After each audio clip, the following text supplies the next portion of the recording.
નમસ્તે વિદ્યાર્થી મિત્રો, ધોરણ 8 સામાજિક વિજ્ઞાનમાં પાઠ 13 માનવ સંસાધન. અગાઉ આપણે પાઠ 9માં સંસાધનો વિશે અભ્યાસ કર્યો. તો આ સંસાધનો એ માનવીની આર્થિક વૃદ્ધિ અને વિકાસનો મૂળભૂત આધાર છે. માનવ સમાજની જરૂરિયાતો કે આવશ્યકતાઓ પૂરી પાડે છે. આ સંસાધનો એ માનવ સમાજની પોતાની જે જરૂરિયાતો છે એને કુદરતના જે તત્વો છે એના દ્વારા પોતાની જરૂરિયાતોને સંતોષે છે તેને સંસાધન કહીએ છીએ. વસ્તી રાષ્ટ્રનું સૌથી મોટું સંસાધન ગણાય છે. આ પોતાનું, રાષ્ટ્રનું અને સમાજનો વિકાસ કરે છે. વસ્તીનું વિતરણ. પૃથ્વી સપાટી પર જે પ્રકારે વસ્તી ફેલાય છે તેને વસ્તી વિતરણની તરાહ કે પછી વસ્તી વિભાજન કહે છે. આપણે પૃથ્વી સપાટી પર જે રીતે વસ્તી ફેલાયેલી છે તેને વસ્તી વિતરણની તરાહ અથવા તો વસ્તી વિભાજન કહેવામાં આવે છે. ઈસવીસન 1999માં જોઈએ તો વિશ્વની જે વસ્તી છે એ આશરે 6 અબજ હતી. આ વિશ્વમાં 90% થી જે વધારે વસ્તી એ પૃથ્વીના લગભગ 10% વિસ્તારમાં જ વસવાટ કરે છે. એટલે કે 90% થી વધારે જે વસ્તી છે એ પૃથ્વીના લગભગ 10% વિસ્તારમાં જ વસવાટ કરતી જોવા મળે છે. એટલે અમુક જગ્યાએ વસ્તી ગીચતાનું પ્રમાણ ઘણું વધારે હોય છે, જ્યારે અમુક વિસ્તારોમાં વસ્તી ગીચતા ખૂબ જ ઓછી જોવા મળે છે. દક્ષિણ પૂર્વ એશિયા છે, યુરોપ છે અને ઉત્તર અમેરિકા એ બધા ગીચ વસ્તી વિસ્તારો ગણાય છે. તેમજ ઉચ્ચ અક્ષાંશ ક્ષેત્રો છે, ઉષ્ણકટિબંધીય રણ વિસ્તારો છે, તેમજ પર્વતો, વિષુવવૃત્તીય જંગલો છે, એ બધા ઓછી વસ્તી વિસ્તાર ધરાવે છે. ત્યાં આગળ વસ્તી ગીચતાનું પ્રમાણ ખૂબ જ ઓછું જોવા મળે છે.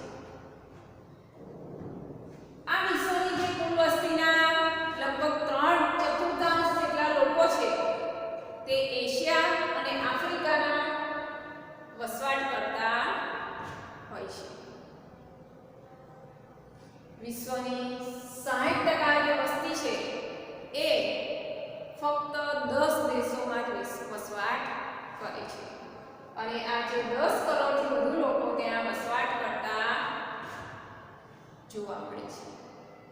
જે વિશ્વની 60% જેટલી વસ્તી છે ત્યાં ફક્ત એ 10 દેશોમાં વધારે જોવા મળે છે અને ત્યાં 10 કરોડથી પણ વધુ લોકો વસવાટ કરે છે. હવે આગળ જોઈએ વસ્તી ગીચતા.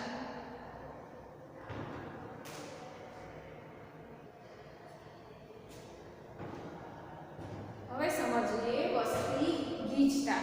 વસ્તી ગીચતા એટલે ઓછી જગ્યામાં વધુ લોકો વસવાટ કરતા હોય તેને આપણે વસ્તી ગીચતા કહીએ છીએ.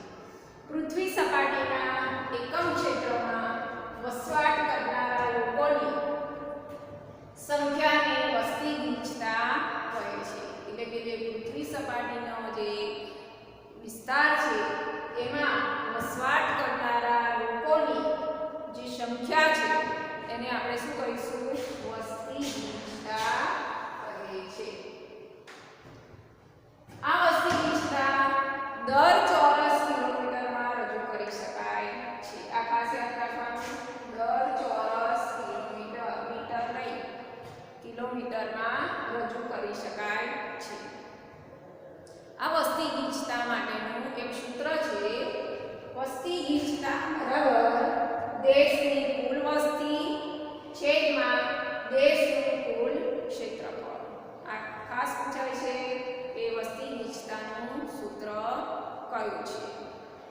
તો વસ્તી ગીચતા બરાબર દેશની કુલ વસ્તી, દેશની જે કુલ વસ્તી હોય એ લખવાની અને દેશનું કુલ ક્ષેત્રફળ એટલે તેનું સરેરાશ ક્ષેત્રફળ કેટલું છે એ લખીએ તો આપણી વસ્તી ગીચતા કેટલી છે એ શોધી શકાય છે. ભારતની સરેરાશ વસ્તી ગીચતા 2011ના વર્ષ પ્રમાણે 382 છે. કેટલી છે? 382. અને 2011ના વર્ષ પ્રમાણે કોની? તો કે ભારતની જે સરેરાશ વસ્તી ગીચતા છે 2011ના વર્ષ પ્રમાણે 382 છે. આ આપણને 2011નો આંકડો આપ્યો છે. અત્યારે કોરોનાની મહામારીને કારણે 2021માં જે વસ્તી ગણતરી થવી જોઈએ તે થઈ નથી. બધું નોર્મલ થશે એટલે વસ્તી ગણતરી થશે. તો આપણે યાદ રાખવાનું કે 2011ના વર્ષ પ્રમાણે 382 છે. જ્યારે વિશ્વની સરેરાશ વસ્તી ગીચતા 54 એટલે 2000 વ્યક્તિની છે. એટલે કે 54 વ્યક્તિની છે. વિશ્વની જે સરેરાશ વસ્તી ગીચતા છે એ કેટલી છે? 54 વ્યક્તિની છે. સૌથી વધારે વસ્તી ગીચતા દક્ષિણ મધ્ય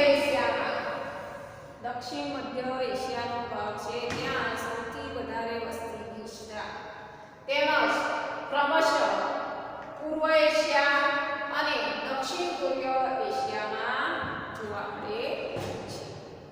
તો આ થયું વસ્તી ગીચતા કે પૃથ્વી સપાટીના જે એકમ ક્ષેત્રમાં વસવાટ કરનારા લોકોની સંખ્યાને આપણે વસ્તી ગીચતા કહીએ છીએ.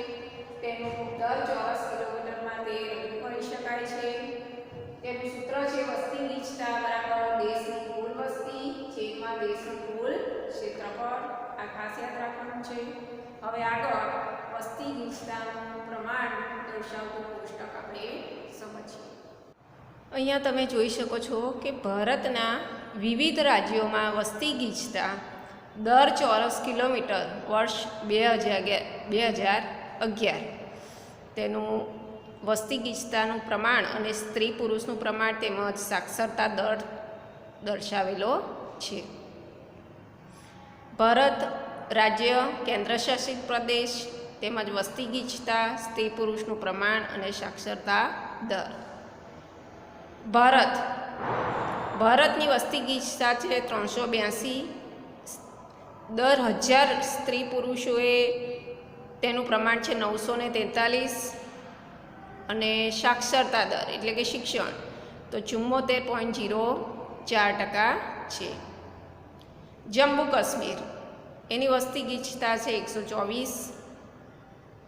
સ્ત્રી પુરુષનું પ્રમાણ છે 889 અને સાક્ષરતા દર છે 68.74. હિમાચલ પ્રદેશ એની વસ્તી ગીચતા 123. સ્ત્રી પુરુષનું પ્રમાણ 972, સાક્ષરતા દર છે 83.78. પંજાબ વસ્તી ગીચતા 551, સ્ત્રી પુરુષનું પ્રમાણ છે 895 અને સાક્ષરતા દર છે 76.68. બીજા અન્ય રાજ્યો છે ચંડીગઢ, ઉત્તરાખંડ, હરિયાણા, રાષ્ટ્રીય રાજધાની ક્ષેત્ર દિલ્હી, રાજસ્થાન, ઉત્તર પ્રદેશ, બિહાર. ભારતમાં બિહાર છે એ સૌથી વધુ વસ્તી ગીચતા ધરાવે છે. સિક્કિમ, અરુણાચલ પ્રદેશ છે કે જ્યાં સૌથી ઓછી વસ્તી ગીચતા ધરાવે છે. નાગાલેન્ડ, મણિપુર, મિઝોરમ, ત્રિપુરા, મેઘાલય, અસમ, પશ્ચિમ બંગાળ, ઝારખંડ, ઓડિશા, છત્તીસગઢ, મધ્યપ્રદેશ. આપણા ગુજરાતનું જોઈએ વસ્તી ગીચતા તો 308 છે અને સ્ત્રી પુરુષનું પ્રમાણ છે 919 અને સાક્ષરતા દર છે 79.31, 79.31. દમણ અને દીવ. દમણ અને દીવમાં તમે જોશો તો સૌથી ઓછી વસ્તી ગીચતા ધરાવતા રાજ્યો છે, 618. ત્યાં સૌથી ઓછી સંખ્યા ધરાવતો કેન્દ્ર શાસિત પ્રદેશ છે. દાદરા નગર હવેલી, મહારાષ્ટ્ર, આંધ્રપ્રદેશ, કર્ણાટક, ગોવા, લક્ષદ્વીપ. તો આ લક્ષદ્વીપમાં સૌથી વધુ, ભારતમાં લક્ષદ્વીપ છે એ સૌથી વધુ, અને જમ્મુ કાશ્મીર છે એ સૌથી ઓછો સાક્ષરતા દર ધરાવતા કેન્દ્ર શાસિત પ્રદેશો છે. કેરળ. કેરળનો આપણે જોઈએ તો 860 છે, 1084 સાક્ષરતા દર અને 93.91. તો કેરળમાં, ભારતમાં કેરળ છે એ સૌથી વધુ અને તેલંગાણા એ સૌથી ઓછો સાક્ષરતા દર ધરાવતા રાજ્યો છે. સૌથી વધારે આપણે કેરળનું સાક્ષરતા દર છે. ત્યારબાદ છે તમિલનાડુ, પુડુચેરી. ભારતમાં પુડુચેરી એ દર 1000 પુરુષોએ સ્ત્રીઓની સૌથી વધુ સંખ્યા છે પુડુચેરીમાં. અને દમણ અને જે દીવ છે એમાં સૌથી ઓછી સંખ્યા ધરાવતા કેન્દ્ર શાસિત પ્રદેશો છે, અંદમાન અને નિકોબાર, 46, 876 અને 86.27. આ ભારત જનગણના મંત્રાલય વર્ષ 2011 પ્રમાણેના આંકડા છે. તો આપણે ખાસ એ યાદ રાખીશું કે ભારતમાં વસ્તી ગીચતાનું પ્રમાણ કેટલું છે, સ્ત્રી પુરુષનું પ્રમાણ કેટલું છે અને સાક્ષરતા ટકાવારી કેટલી છે. તેમજ ગુજરાતનું અને સૌથી વધારે છે કેરળમાં, એટલું આપણે ધ્યાનમાં રાખીશું. હવે જોઈએ વસ્તી વિતરણને અસર કરનારા પરિબળો. વસ્તી વિતરણને કયા કયા પરિબળો અસર કરી છે?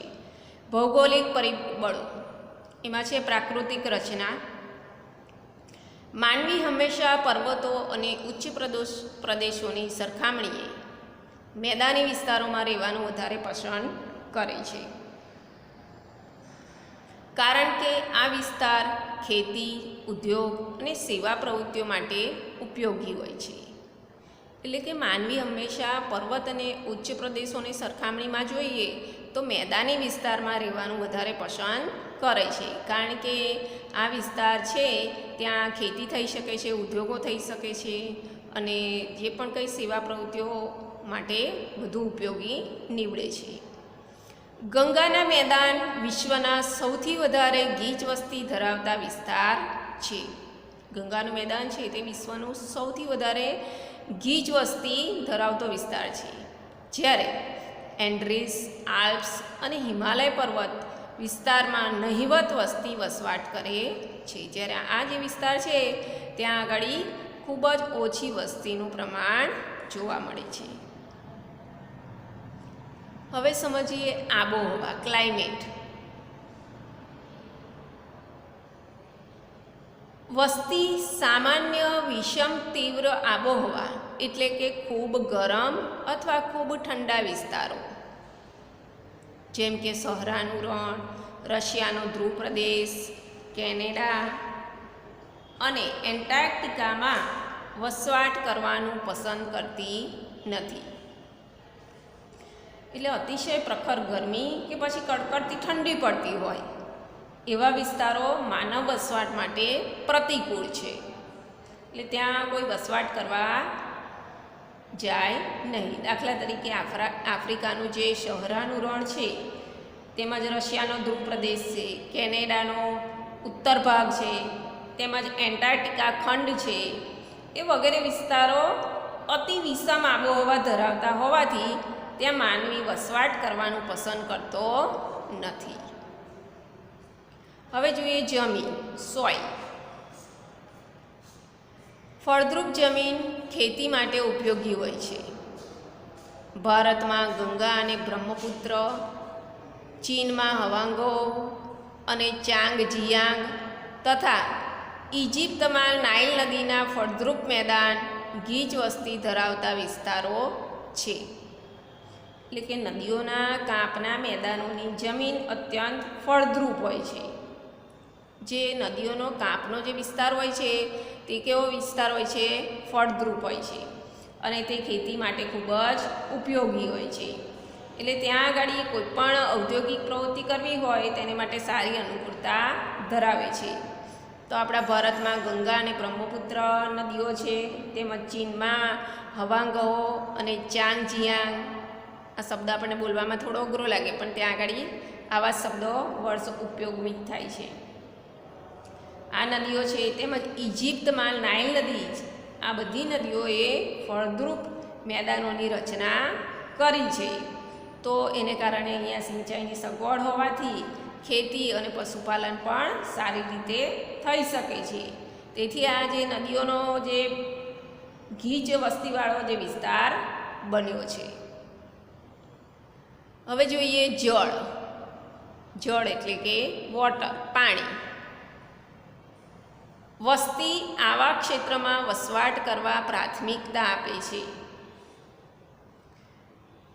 જ્યાં બિનક્ષારીય જળ સરળતાથી ઉપલબ્ધ હોય છે. વિશ્વની નદી, ખીણો ગીચ વસવાટ ક્ષેત્ર ધરાવે છે, જ્યારે રણ વિસ્તારો ખૂબ ઓછી વસ્તી ધરાવે છે. એટલે જે વિસ્તારોમાં ક્ષારીય, બિનક્ષારીય મીઠું પાણી સરળ રીતે ઉપલબ્ધ હોય છે ત્યાં વસવાટ કરવા માનવી સૌ પ્રથમ પ્રાથમિકતા આપે છે. કારણ કે એ વિસ્તારોમાં ખેતી છે, પશુપાલન છે, ઉદ્યોગો છે એ સારા થઈ શકે છે. એટલે વિશ્વની જે નદી ખીણોના ક્ષેત્રો છે, નદી ખીણોના ગીચ વસવાટ ક્ષેત્ર ત્યાં આગળ ગીચ વસ્તી ધરાવે છે, જ્યારે જે રણ વિસ્તાર હોય છે ત્યાં ખૂબ ઓછી વસ્તી ધરાવે છે. હવે જોઈએ ખનિજ, મિનરલ. ખનિજ સંસાધનવાળા વિસ્તારો વધુ વસ્તી ધરાવે છે. એટલે ખનિજ જ્યાં મળી આવતું હોય ત્યાં આગળ વસ્તી વધારે પ્રમાણમાં જોવા મળે છે. ગીચ વસ્તી ત્યાં હોય છે. દક્ષિણ આફ્રિકાની હીરાની ખાણો અને મધ્ય પૂર્વ એશિયામાં ખનિજ તેલના ક્ષેત્રો લોકોને વસવાટ માટે પ્રેરિત કરે છે. જે હીરાની ખાણો છે ત્યાં દક્ષિણ આફ્રિકાની જે હીરાની ખાણો છે અને ખનિજ તેલના ક્ષેત્રોવાળા જે મધ્ય પૂર્વ એશિયામાં વસ્તીની ગીચતાનું પ્રમાણ વધારે હોય છે. એટલે લોકોને વસવાટ માટે તે પ્રેરિત કરે છે. તો આવા વિસ્તારોમાં આપણને વસ્તીની ગીચતા વધુ જોવા મળે છે કે જ્યાં ખનિજ હોય, જળ હોય, જમીન હોય, આબોહવા અનુકૂળ હોય, એ વસ્તી ગીચતાનું પ્રમાણ ત્યાં વધારે જોવા મળતું હોય છે. બીજા અન્ય પરિબળો વિશે આગળના ભાગમાં સમજીશું.